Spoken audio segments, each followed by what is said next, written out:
नमस्कार दोस्तों, नई दिशा विजन में आपका स्वागत है। दोस्तों, NI waste jailer Uttar Pradesh की कहानी जो है बहुत ही संघर्ष से भरी हुई है। सबसे बड़ी बात थी कि आप लोग जानना चाहते थे कि जो जजमेंट आया है क्या वो फॉर पिटिशनर्स ओनली है या सभी के लिए है, तो और या किन परिस्थितियों में जो है ये आदेश फाइनल है या इसमें और अभी कुछ होने वाला है।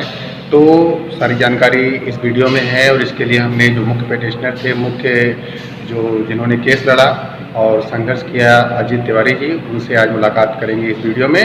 तो वीडियो को स्किप मत कीजिएगा और अगर पसंद आए तो शेयर भी कीजिएगा और चैनल को सब्सक्राइब भी कीजिएगा। मिलते हैं अजीत तिवारी से और जानते हैं सारी बातों को। जरूरी था कि आप जो है उसमें एज ए पिटिशनर भी लड़ रहे थे और मुख्य काम में लगे भी थे, तो ऐसी स्थिति में ये जरूरी था कि आपने अपने एडवोकेट से और तमाम प्रक्रियाओं के बारे में अच्छी तरह से अध्ययन किया जी। तो उस बारे में आपके एडवोकेट ने भी अपनी राय दी होगी और संभवतः केस के मामले में बहुत गहराई तक आप ले गए और उसको अंतिम पड़ाव तक भी ले गए। तो कृपया इसको थोड़ा विस्तार से बताएं कि ये जो मामला था आपको सबसे पहले ये बताइए कि आपको क्यों महसूस हुआ, जबकि 18/181 का केस भी चल रहा था और भी केस चल रहे थे, लखनऊ खंडपीठ में एक चल रहा था, तो आपको ये कैसे महसूस हुआ कि हमको एक केस और करना चाहिए? सर, जिस तरीके से हम यहाँ पर चीजें देख रहे थे कि केस का कोई निपटारा नहीं हो पा रहा था, मतलब अभी हम अपने ही स्टेप से पीछे चल रहे थे। क्योंकि आप ये मान के चलिए कि पहला तो पड़ाव होता है कि कम से कम हम अपना तो काम पूरा करें, फिर तो सरकार का काम आता है। तो 2 साल से हम अपना ही कार्य नहीं पूरा कर पा रहे थे। तो हमने देखा कि 1881 केस से तो सारी उम्मीदें ही खत्म हो गई थी। फिर एक केस और हुआ था, उससे कुछ उम्मीद जगी थी सर। उसके बाद कुछ समय ऐसा आया कि हमें लगा उससे भी उम्मीदें खत्म होती दिखने लगी। क्योंकि जब हमने उसकी प्रेयर देखी सर, तो उसकी प्रेयर में हमें कुछ ऐसा नहीं लगा कि अगर ये बाई चांस हो भी जाता है तो हो सकता है सरकार आगे हमें यूपी टेट में ना बैठने दे और हो सकता है कि प्राथमिक में फिर दिक्कत करे। ये हमें कहाँ से सर प्रेरणा मिली, जैसे हमने ये टेट का लाइफ टाइम देखा, जो एनसीटी ने टेट के लिए लाइफ टाइम एक लेटर जारी किया था, इन्होंने तुरंत संज्ञान में लिया राज्य सरकार ने और अपना प्रस्ताव भेज दिया और पास कर दिया उसको। तो हमें ये लगा कि जब इन्होंने टेट के साथ इन्होंने ऐसा किया तो हमारा भी लेटर तो वही है सर, बिल्कुल एनसीटी ने जारी किया था, तो हमारे लेटर के साथ ऐसा क्यों नहीं? अच्छा, बस ये प्रेरणा थी हमारी, यहाँ से हमने शुरुआत की सर। इस केस के जो भी पहलू रहे, तो आपने वकील किया और आपने लखनऊ खंडपीठ को ही क्यों चुना? यहाँ सर फैसले जल्दी होते हैं, आपने देखा होगा कि जो जूनियर वाला भी हुआ था उसमें भी भले अंतरिम मिला लेकिन जल्दी हुआ। और जब हमने अपने वकील साहब से राय ली तो उन्होंने यही कहा कि जो यहाँ पे चीजें होती हैं जल्दी होती हैं। और बाकी इलाहाबाद और लखनऊ में कोई अंतर नहीं सर, दोनों एक ही चीज है, मतलब दोनों एक ही चीज है, दोनों एक ही न्यायालय है।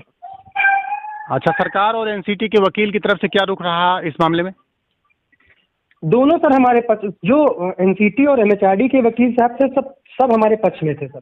केवल जो सरकार के वकील थे वही जो है दलीलें दे रहे थे, लेकिन आप मान के चलिए कि जब एनआईएस को इनवैलिड करने का कोई आधार ही नहीं है सर, तो व्यक्ति क्या करेगा? इधर उधर की दलीलें देगा सर।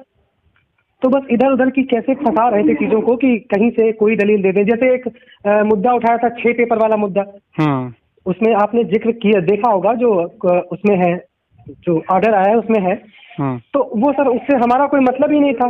वो कुछ हाई स्कूल इंटर का मुद्दा था, उनके 6 पेपर का मुद्दा था। आपको पता होगा कि हाई स्कूल में 6 पेपर होते हैं और इंटर में 5 पेपर होते हैं यहाँ पे, तो उसका कुछ मुद्दा था, उनका होगा, वो एक केस था, उसका मुद्दा था, उसका कुछ मुद्दा उठाने लगे थे, तो वो उससे रिलेटेड था। हमारे डीलेट और सीटी से उसका कोई मतलब नहीं था सर।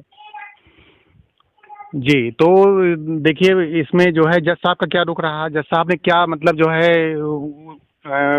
ऐसा कोई पॉइंट बताइए जिसमें जज साहब ने कड़ी आपत्ति उठाई या कड़ा एतराज उठाया कि ये आपको करना चाहिए नहीं करना चाहिए, ऐसा कोई बताइए, कोई पॉइंट आया हो? सर, कड़ी आपत्ति जज साहब ने ये उठाई, जब हमारी जो मार्कशीट देखी यूपी टेट 2019 की, तो उसमें ऊपर लिखा था क्वालिफाइड और नीचे इन्होंने लिख दिया था एनआईएस नॉट क्वालिफाइड।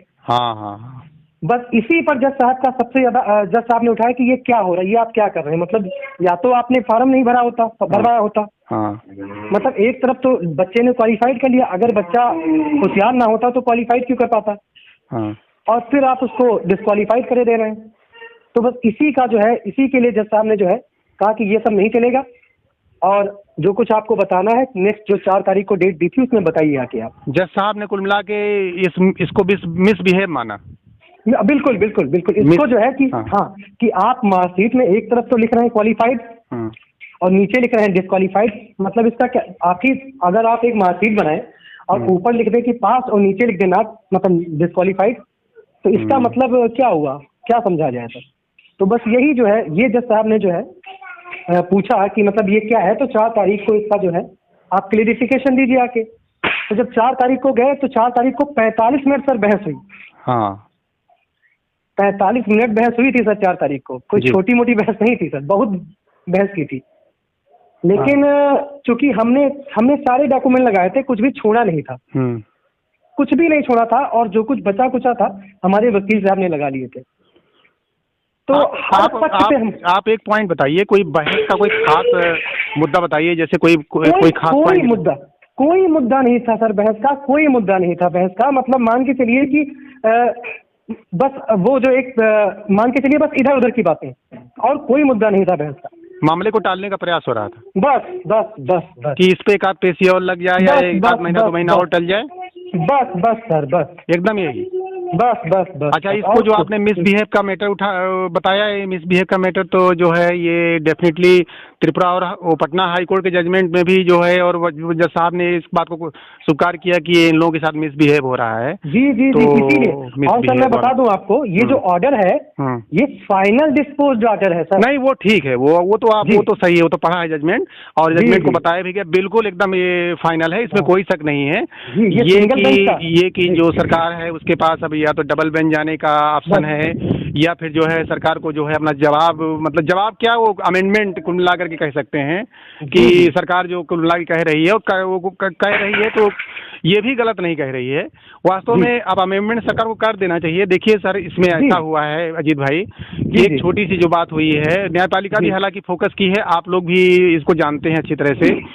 इसमें सबसे बड़ी दिक्कत हुई है कि जो ऑफिशियल या आधिकारिक रूप से जो मिसअंडरस्टैंडिंग है, मिसबिहेव तो एक बात का पॉइंट हुआ, मिसअंडरस्टैंडिंग ये हुई कि जब एनसीटी ने इसको लीगल वे में कह दिया कि भाई सबको लेना चाहिए, राज्य सचिव को पत्र जारी कर दिया गया, तो राज्य सचिव जो है वो उसको कुल मिलाकर के उस पर अपना कोई कदम क्यों नहीं आगे बढ़ाए। जी जी। जबकि एनसीटी ने साफ साफ कहा कि भाई लोग मुकदमा लड़ता है, कैंडिडेट जो अपना धन व्यय करता है, पैसा बर्बाद करता है, समय बर्बाद करता है, इन सब से बचने के लिए जो है सीधा पत्र सचिवों को लिखा गया। देखिए, लेकिन गड़बड़ी क्या हो रही कि सचिव ने आगे चल करके उस पर कोई भी एक्शन नहीं लिया, उसको ठंडे बस्ते में डाल दिया, मुख्यमंत्री को बता दिया कि भाई ये ऐसा मैटर आया हुआ है, आप इसीलिए अपने अधिकारियों को बता दिया। लेकिन ये आदेश देने से ये लोग बचे रहे कि भाई इस पर जो है जमीनी स्तर पे कोई काम करके सीधा जो है नोटिफिकेशन डाल दीजिए और इसमें एनआईओएस से डीएल हो जाएं। जी जी जी, ये दिक्कत हुई, इसीलिए आप लोगों को केस करना पड़ रहा है। ये समस्या जो है पता नहीं क्यों ऐसा हो रहा है भारत में कि न्यायपालिका की तरफ लोगों को भागना पड़ रहा है। बहुत बड़ी बात है, न्यायपालिका बार बार कह रही है इसको, लेकिन इस बात को सरकार को समझना चाहिए। अच्छा ये बताइए कि जज साहब ने फाइनली जो है अभी सर आप देख रहे हैं कि मतलब कार्यपालिका के काम भी अब न्यायपालिका को ही करने पड़ रहे हैं। हाँ, वही क्यों करना पड़ रहा है, ये दशा है। मतलब बिल्कुल आप क्यों नहीं अपने संज्ञान में लेते हैं चीजों को? भाई ये तो कार्यपालिका का काम है। मतलब बर्डन मतलब न्यायपालिका पे बर्डन बढ़ाया जाए। बिल्कुल, आरक्षण का मुद्दा सेटल नहीं हो पाता है, कटआउट का मुद्दा सेटल नहीं हो पाता है, शिक्षक भर्ती जो है उसमें कुल मिला करके जो है मेरिट का मामला जो है कुछ रहता है, बाद में सरकार अमेंडमेंट करके लाती है, बाद में सरकार किसी को बाद में लेती है, फिर उसके लिए सिंगल बेंच, फिर डबल बेंच, फिर सुप्रीम कोर्ट, यानी एक लंबी प्रक्रिया जो चलती है, इसके पीछे कहीं ना कहीं शुरुआती गलतियां रहती हैं। बिल्कुल बिल्कुल सर, आप मान सकते हैं इनको कि मैं देख रहा हूँ, हम लोग देख ही रहे हैं कि छोटी छोटी बातों पर एक नोटिफिकेशन तक अगर जारी किया जाता है तो उसमें 10 बार अमेंडमेंट कराया जाता है, 10 बार अमेंडमेंट कराया जाता है। और भूतलक्षी संशोधन, वो भी भूतलक्षी का मतलब ये हुआ कि बताइए जो है आप संशोधन कर रहे हैं 2010 में, मामला है 2008 का। अरे सर अभी आपने टीजीटी का देखा? वही एक दिन पहले संशोधन हो गया था। ये दशा है, बताइए। ये दशा है, तो ये सब जो है ये कहीं ना कहीं निश्चित रूप से निष्क्रियता है, ये तंत्र की निष्क्रियता है। अच्छा फिलहाल जो है जज साहब ने सरकारी वकील को क्या कहा है, इसको बताइए। ये कहा है कि जो ये हमारे जितने भी पिटिशनर हैं जी, ये 15 दिन के अंतर्गत जिस दिन जो हाईकोर्ट की कंप्यूटराइज कॉपी आती है उसके 15 दिन के अंतर्गत ये एक प्रत्यावेदन दे जाके जो एडिशनल सेक्रेटरी है बेसिक उनको, और उसके जस्ट बाद प्रत्यावेदन देने के 6 हफ्ते के बाद जो सेक्रेटरी साहब हैं वो कोई ना कोई लेटर इशू करें और इनको सूचित करें कि हाँ हमने आपको शामिल कर लिया है। अब इसमें एक और दिक्कत ये आ रही है, कुछ लोग कह रहे हैं कि क्या पिटिशनर के लिए है। तो सर एक बात बताइए कि जब NIS डीलेट को वैलिड करेंगे, डिग्री वैलिड होगी तो क्या केवल 7 लोगों की वैलिड होगी सर? ये तो फार आल, इसको तो आप हम बता दे रहे हैं, क्लियर बता रहे हैं, फार आल इसको कई बार मैं कह रहा हूँ और आप भी शायद मानते होंगे कि फार आल ही है, सभी के लिए है जी। अच्छा चलिए मान लें कि अगर इन्होंने 7 लोग, अगर मान लीजिए इन्होंने 7 लोगों के लिए भी कर दिया मान लीजिए, तो बाकी लोग चुप थोड़ा ना बैठेंगे, उनके पास एक स्ट्रांग ऑर्डर है, एक दिन नहीं लगेगा उनको सर। अभी तो जो ठीक है चलिए दिया है, लेकिन अभी ये किसी प्रकार का एक ऑर्डर और प्रिंट होगा, आपको तो जन संज्ञान में होगा ही। जी जी जी, एक प्रिंट होगा जब गवर्नमेंट अपना जो पक्ष रखना होगा, जो भी कुछ अमेंडमेंट वगैरह का जो भी कुछ फाइल करेगी वो आईए फाइल करेगी, तो ये सारी चीजें जो है रखी जाएंगी कोर्ट में। तो डेफिनेटली इसके बाद फाइनल एक ऑर्डर, मतलब फाइनल का मतलब इसी पे थोड़ा सा ऐड करके, वो भी पॉइंट ऐड करके एक और अभी निकलेगा इस प्रकार का।